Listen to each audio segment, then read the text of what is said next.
Chuka''s heart hammered against his ribs. The bus sped on, the blur of passing trees mocking his despair.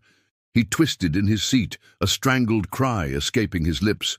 "My bag! Stop the bus!"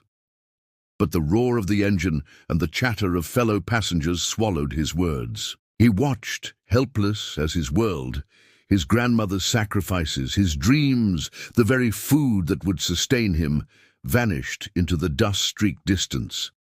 The bus driver, oblivious to the catastrophe unfolding in the back, continued his journey. Chuka sank into his seat, a cold dread washing over him. The excitement that had bubbled within him moments before was replaced by a heavy, suffocating sadness.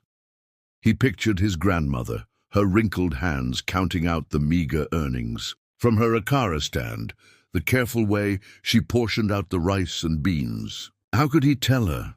How could he explain that her hard-earned provisions, her unwavering belief in him, were now scattered along a dusty highway? A single tear traced a path down his cheek, followed by another and another. He wasn't just losing a bag. He was losing a piece of his grandmother, a piece of his future. As the bus finally pulled into the university town, the excitement of the new arrivals was a stark contrast to Chuka''s desolate mood. He stepped off the bus, a ghost among the eager students, his lost bag a heavy weight in his empty hands. What would he do now? How would he survive? And how, oh how, would he face his grandmother? But then, something unexpected happened. A woman with kind eyes, her face etched with the lines of a life lived, approached him. "Young man," she said, her voice soft, "I saw what happened. We all did." Chuka looked up, his eyes filled with a mixture of confusion and despair. "We understand." Another passenger chimed in, a young man with a warm smile.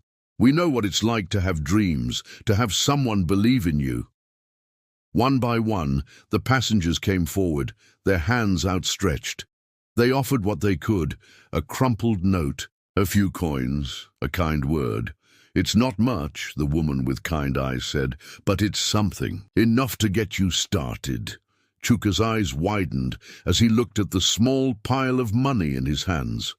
It wasn't enough to replace everything, but it was enough. It was a lifeline. A wave of emotion washed over him, a mixture of gratitude and relief. He looked up at the passengers, his voice thick with tears. "Thank you," he whispered.